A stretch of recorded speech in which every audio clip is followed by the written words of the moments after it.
Vous écoutez Bretagne 5. Précisément, c'est la matinale, il est 8h15. Bretagne 5, l'invité de la matinale. Et notre invitée politique ce matin est Marielle Lemaître. Elle est candidate de la France Insoumise aux Européennes, 41e sur la liste LFI et seule costarmoricaine. Il faut le préciser, c'est important. Bonjour Marielle Lemaître. Bonjour Stéphane Hamon. Alors nous allons parler de politique et d'Europe. J'avais envie de vous entendre ce matin sur cet incident qui a eu lieu hier à l'Assemblée nationale où le député Sébastien Delogu, député du groupe La France Insoumise, a sorti un drapeau palestinien, ce qui lui a valu une exclusion de 15 jours. S'en est suivi quelques incidents. Est-ce que c'était l'endroit pour montrer le drapeau palestinien, finalement, l'Assemblée nationale ? En fait, l'Assemblée nationale, c'est le lieu qui nous représente tous, nous, les citoyens français.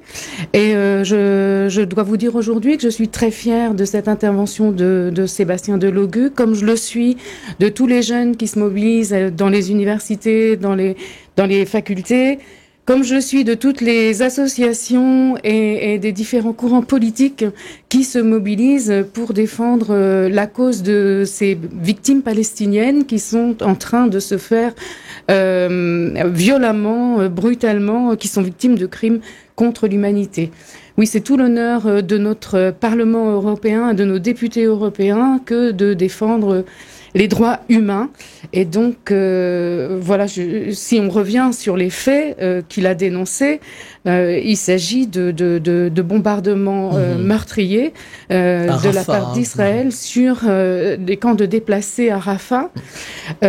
Israël a demander aux habitants de Gaza de se réfugier à Rafah dans des camps déplacés. Et aujourd'hui, ils les bombardent. Donc oui, je suis fière de Sébastien Delogu. Je suis fière d'appartenir à la France Insoumise qui défend la cause des Palestiniens. Alors aujourd'hui, on a l'impression dans le contexte électoral du moment, alors d'une complication avec ce conflit de l'autre côté de la Méditerranée, conflit entre Israël et le Hamas. On a reproché à la France Insoumise de ne pas avoir de mots pour Israël. Est-ce que c'est exact ou est-ce que finalement le dogme de la France Insoumise, c'est de se dire il y a des victimes des deux côtés? La position de la France Insoumise dès le départ, c'est de dénoncer les crimes de l'humanité, les crimes contre l'humanité commis des deux côtés. C'est-à-dire l'attaque du 7 octobre, on a tout de suite dénoncé ça comme un crime contre l'humanité, c'est-à-dire quelque chose de condamnable par le droit international et que quelque chose dont le Hamas aurait à répondre. Et la Cour internationale de justice nous donne raison aujourd'hui et donc avec le procureur qui demande un mandat d'arrêt international contre Benyamin Netanyahou pour les crimes contre l'humanité qu'il est en train de perpétuer et contre aussi certains dirigeants du Hamas pour les crimes contre l'humanité que nous avons dénoncés suite à leur attaque du 7 octobre. Donc nous sommes complètement cohérents par rapport au droit international et au respect du droit international que l'on exige, que ce soit en Palestine et que ce soit en Europe, chez nous, en Ukraine. Alors voilà, on va aussi parler de cette guerre en Ukraine, parce qu'on va parler de l'Europe précisément. Guerre en Ukraine. Aux portes de l'Europe, l'Ukraine qui lutte contre les Russes, contre Vladimir Poutine pour incarner ce pouvoir russe dur, brutal et qui a attaqué l'Ukraine. Est-ce que c'est inquiétant justement cette guerre à nos portes aujourd'hui dans une Europe qui fait face à une forme de défiance aussi, on le voit, on va en dire un mot tout à l'heure, les électeurs européens ne se passionnent pas pour les européennes et il y a une forme de défiance. Est-ce qu'aujourd'hui, justement, l'Europe pourrait disparaître, en tout cas dans sa forme actuelle, comme l'a dit le président de la République d'ailleurs, il s'en est inquiété? Je crois que le président de la République est très doué pour agiter les peurs. Il est, et notamment actuellement, comme pour le Covid, le mot guerre est un mot qui lui plaît. Il aime beaucoup agiter les peurs pour nous empêcher de posément réfléchir aux faits et chercher des options politiques et démocratiques. Il a balayé d'un revers de la main, il balaye d'un revers de la main les perspectives diplomatiques qui pourraient faire revenir la paix sur le continent européen, parce qu'effectivement aujourd'hui on doit s'inquiéter de cette attaque de Poutine contre l'Ukraine, et nous devons soutenir, comme nous l'avons fait nous à la France Insoumise, en votant au niveau européen le soutien à la défense ukrainienne contre l'attaque de Poutine contre ses frontières, contre son territoire. Mais sans pour autant avoir un discours va-t-en-guerre comme celui de Macron. C'est sa politique internationale, c'est la guerre. Sa politique intérieure, c'est la guerre. On doit avoir peur, on ne peut plus réfléchir. Il nous paralyse, nous n'avons pas le choix, il nous contraint aux options qui sont les siennes.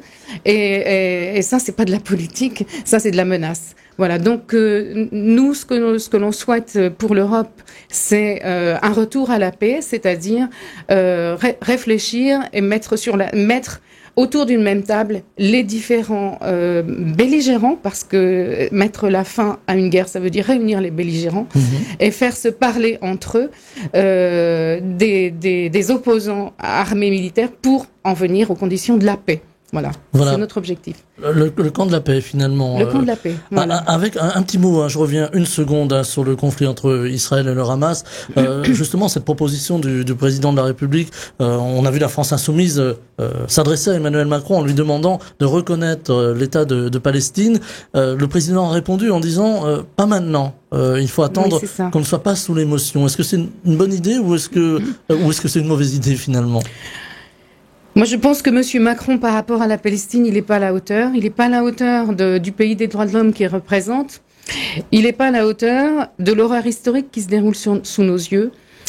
Autant je suis fière des positions de la France Insoumise, autant je crains que l'histoire ne dénonce vraiment cette faiblesse de la part de Monsieur Macron.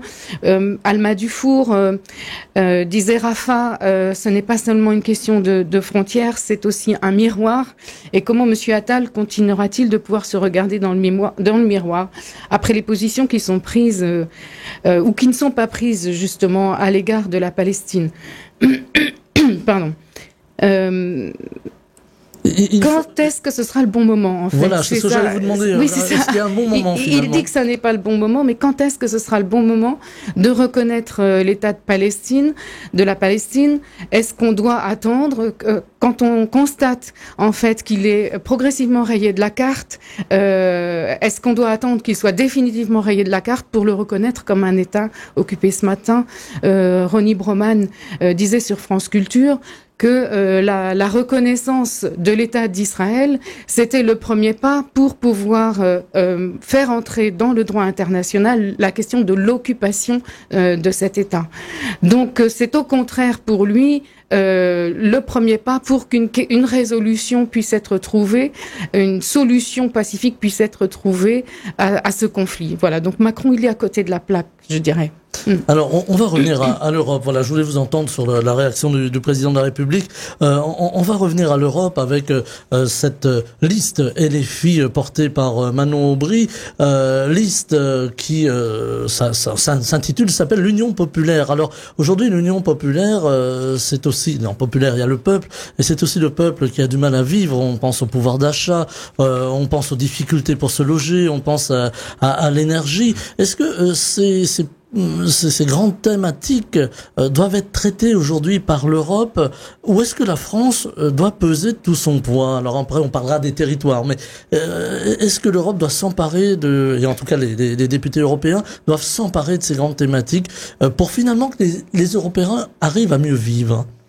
Tout à l'heure, vous disiez que le scrutin européen, c'est quelque chose qui ne mobilise pas. Ça ne mobilise pas l'électorat français, notamment, mais c'est parce que c'est une institution complexe, peu démocratique. Les gens ont du mal à comprendre le fonctionnement. Tout le monde a du mal à comprendre le fonctionnement, et c'est un fonctionnement aussi peu démocratique. Mais ce qu'il faut bien comprendre, s'il y a une chose simple à comprendre, c'est que les règles qui sont décidées au niveau européen ont des impacts très concrets sur nos vies quotidiennes. Quand on entend aujourd'hui le ministre de l'économie français nous dire qu'il faut des règles d'austérité, mettre en place un grand plan d'austérité, à nouveau encore, c'est parce que il déroule en fait les consignes, les contraintes qui sont imposées par une règle européenne qu'on appelle la règle des 3%. En fait, un taux de déficit à ne pas dépasser pour respecter un pacte de stabilité et de croissance complètement artificiel. La France l'a dépassé déjà. C'est ça. Et déjà, 5,5%. J'ai perdu une part de nos auditeurs avec tous ces mots un peu complexes. Et ces chiffres qui ne signifient rien, en fait, l'Europe nous dit vous devez diminuer vos dépenses, ce qu'ils appellent des dépenses, une dette, et que nous, on appelle un investissement, c'est-à-dire le social, la santé, l'éducation. Nous sommes un pays riche, nous sommes un continent riche, nous n'avons pas lieu à nous retrouver avec des hôpitaux qui ne peuvent pas nous soigner, avec des hôpitaux auxquels on ne peut plus accéder la nuit. Donc l'investissement social, l'investissement pour notre santé, c'est une urgence. Et Monsieur le maire se trompe quand il pense que c'est dans la poche des chômeurs qu'il va trouver les milliards qui lui manquent. Nous avons depuis 3 ans nous constatons une augmentation du nombre de pauvres en France. En France, nous sommes aujourd'hui à 19 millions de nos concitoyens qui sont sous le seuil de pauvreté. Avec des associations qui peinent justement à aider tout le monde. Voilà, nous n'arrivons pas à la réforme du chômage là qui est récemment annoncée, la 3e réforme du chômage, mais elles vont toutes dans le même sens, c'est-à-dire punir les pauvres, hein, c'est ça le programme. Il faut punir les pauvres pour qu'ils s'en sortent. Et en fait, c'est complètement à rebours de ce que disent les économistes, c'est-à-dire qu'on a vu au contraire le taux de chômage augmenter en France, plus 200 000 chômeurs en France, malgré ces 2 réformes précédentes et la 3e qui s'annonce. On ne voit pas en quoi elle va faire infléchir la courbe dans le bon sens, puisque ce sont toujours les mêmes règles qu'on applique. Il y a une forme d'injustice finalement j'allais dire, à aller se tourner vers les plus pauvres pour essayer de compenser la dette. Une injustice fondamentale. Je vous disais, donc sur les 3 dernières années, on a vu le nombre de pauvres augmenter. On a vu aussi le nombre de milliardaires augmenter. On a vu le nombre de milliardaires augmenter en France et on a vu leur richesse se multiplier. Alors, j'ai le chiffre, je vais vous le dire. Parce que moi, c'est des chiffres qui me dépassent. J'ai du mal même à imaginer ce que ça représente. La fortune, ces 3 dernières années, la fortune des milliardaires français a augmenté de 230 milliards d'euros. Et aujourd'hui, Monsieur le maire est à la peine pour en trouver 10, 20. En fait, il nous dit dans les 2 ans, il faut que les chômeurs, là, on lui donne 50 milliards d'euros. Les chômeurs, les travailleurs, les salariés, les smicards, il faut qu'on lui trouve 50 milliards d'euros. Bon, je lui dis, je vais l'informer quand même. Nos milliardaires, là, ils viennent d'augmenter leur fortune, c'est-à-dire qu'ils étaient déjà milliardaires avant, et ils viennent d'empocher 230 milliards. 230, ça fait plusieurs fois 50. Normalement, ils devraient y arriver. Il faut justement, au niveau européen, poser des règles, peut-être des règles de solidarité européenne ou de solidarité nationale si on parle des entreprises françaises. Est-ce que, par exemple, il faut taxer Total, qui menace d'ailleurs de s'implanter ailleurs si on lui demande un peu trop de sous?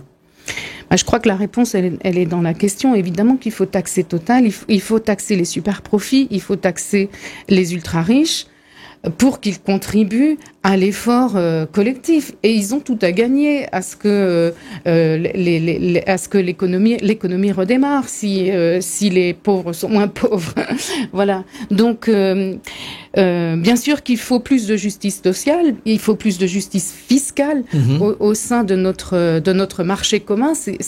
Comment est-ce qu'on peut envisager un marché commun européen sans que les salaires soient cohérent, c'est-à-dire que si on a des pays où le SMIC est à 900 € et des pays où le SMIC est à 1500 €, on met en concurrence les salariés eux-mêmes au sein de ce marché commun. Donc il faut sortir de ce dumping social et il faut instituer un salaire minimum européen. Voilà, et nous on aura tous à y gagner.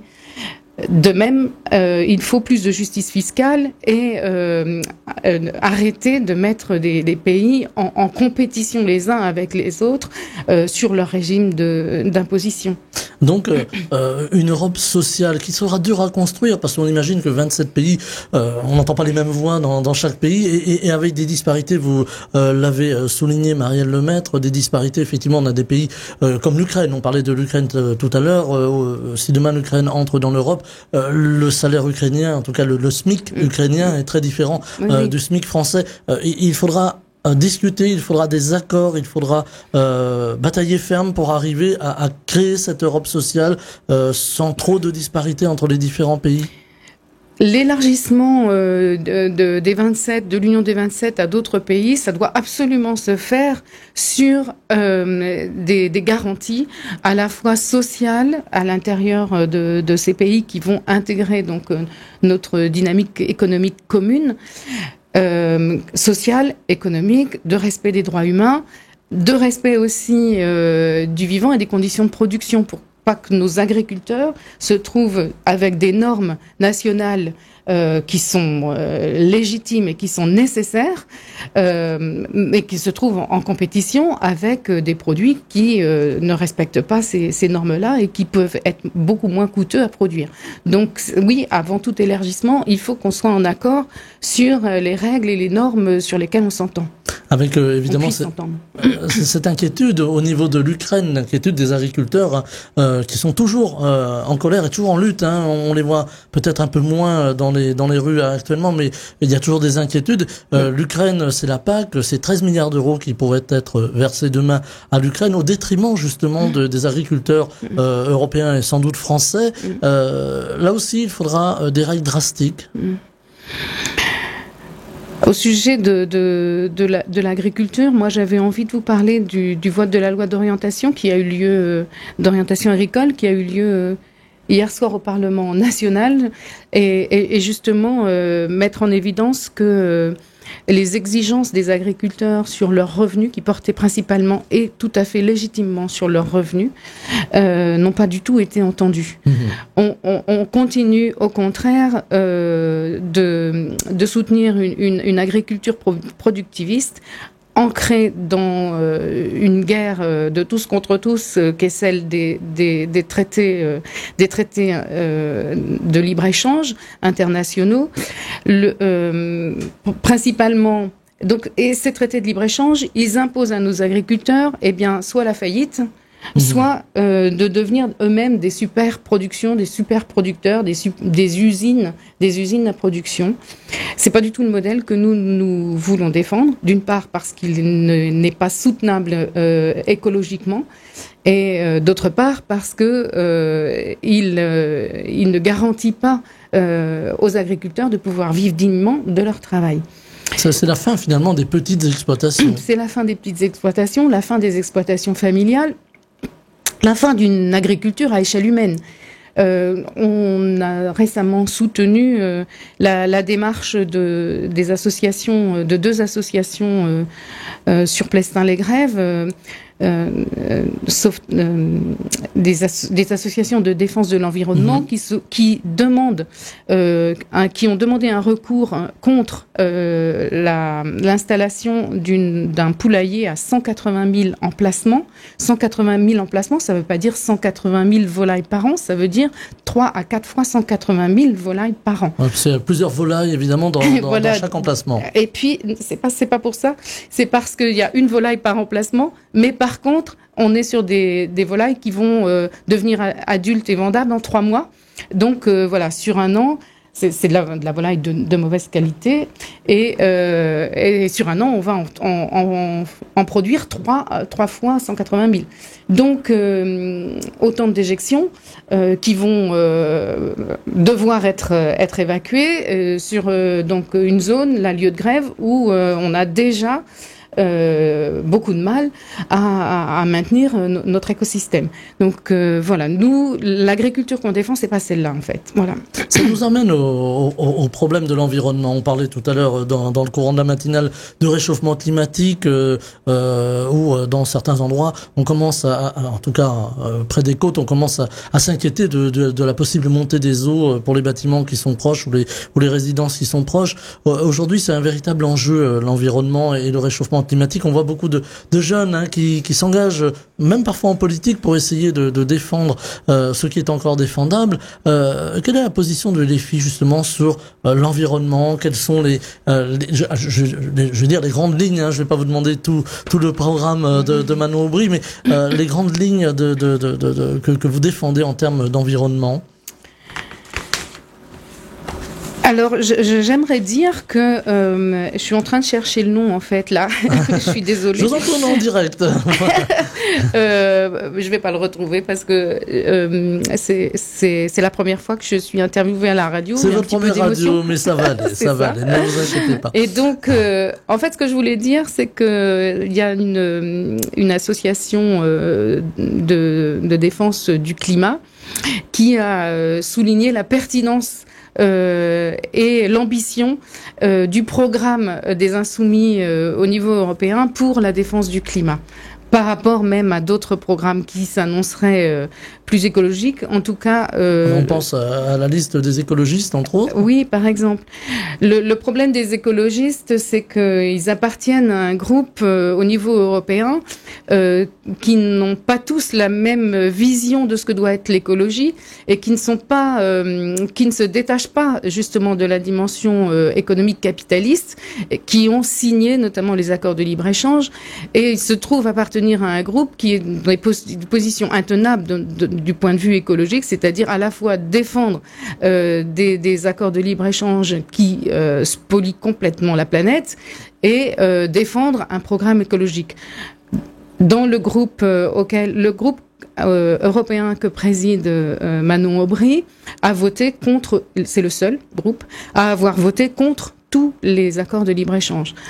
Donc, du point de vue écologique, c'est le seul groupe qui a tenu une position ferme par rapport à la protection du vivant sur le plan économique. Il faut justement décorréler l'écologie de l'économie de marché. Il faut trouver une autre voie pour l'écologie aujourd'hui. Je pense qu'aujourd'hui, et c'est ce que les jeunes qui nous rejoignent défendent, c'est que on doit absolument porter un programme de rupture économique. Le capitalisme n'est pas bon pour la planète. Je crois qu'aujourd'hui, on le sait, on le constate, et donc il faut fermement le décider. Et c'est pour ça que nous avons beaucoup de jeunes qui nous rejoignent, parce que nous avons un programme qui est à la fois économique, politique et écologique. Il y a une cohérence. Il y a une cohérence dans cette rupture. Alors, aujourd'hui, on parle beaucoup de migration, des migrants, celles qui arrivent sur notre territoire, qui poussent les portes de l'Europe pour dire, voilà, on veut venir vivre mieux en Europe, avec aussi tous les problèmes que ça génère. Comment accueillir les migrants? Alors, il y a plusieurs thèses qui s'affrontent. Construire des murs, construire des frontières, renvoyer les migrants chez eux. On ne voit pas le bout du tunnel dans cet accueil des migrants aujourd'hui. La position de l'EFI, on l'aura compris, est plutôt un accueil important des migrants. On voit par exemple l'extrême droite de son côté qui refuse l'entrée avec des problèmes de sécurité invoqués, voire même des problèmes de terrorisme. Comment faire avec cette question des migrants? Comment les accueillir aujourd'hui ou pas justement? Je pense qu'on a parlé tout à l'heure de l'injustice sociale que les Européens subissent. Parce qu'il n'y a pas que les Français, en fait, qui subissent cette injustice sociale et cet appauvrissement, ce déclassement des classes moyennes on se retrouve avec des gens qui ont travaillé toute leur vie, qui sont même pas sûrs de pouvoir atteindre l'âge de la retraite en bonne santé. Donc on a un vrai déclassement à l'intérieur de nos frontières. Donc certains agitent l'arrivée de plus pauvres que nous pour comme risque pour encore nous tirer plus vers le bas. Or c'est pas là la cause de notre déclassement, elle est pas là, elle est pas du côté des plus pauvres, elle est du côté des plus riches qui sont toujours plus riches, comme on le disait tout à l'heure. Et ceux dont vous parlez sans les nommer, l'extrême droite, qui nous disent on va fermer les frontières et vous verrez, vous serez plus heureux, n'attaquent absolument pas ces plus riches qui sont pourtant à la cause même de notre appauvrissement. Donc la fermeture des frontières, on le voit bien avec l'Italie qui a élu une équipe d'extrême droite à sa tête sur la question de la fermeture des frontières. L'Italie s'en sort pas parce qu'ils ont besoin de cette main-d'œuvre. Madame Meloni a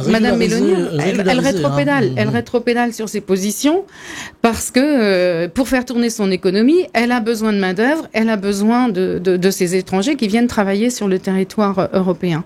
Ils viennent pas vivre bien des allocations, ils viennent travailler pour avoir un salaire. C'est ça leur objectif. Hein. Et donc aujourd'hui, dire que c'est la fermeture des frontières, c'est la peur de l'étranger qui doit être une solution, bah non, dans les faits, ceux qui ont tenté cette solution, on voit bien que ça ne fonctionne pas. La solution n'est pas là. Notre programme, c'est pas de faire ce que certains nous reprochent, un appel d'air, c'est absolument pas ça. Il est à deux niveaux. Au niveau international, c'est de permettre que les gens vivent bien là où ils sont, et donc cesser l'exploitation, contrôler plus l'exploitation des richesses en Afrique. L'Afrique est un continent extrêmement riche. Si ce n'était pas le cas, personne ne s'y intéresserait. Or, tout le monde, Chine, la Russie, entre autres. Tout le monde est intéressé d'investir en Afrique. Et la France paie quand même aussi son passé colonial en Afrique.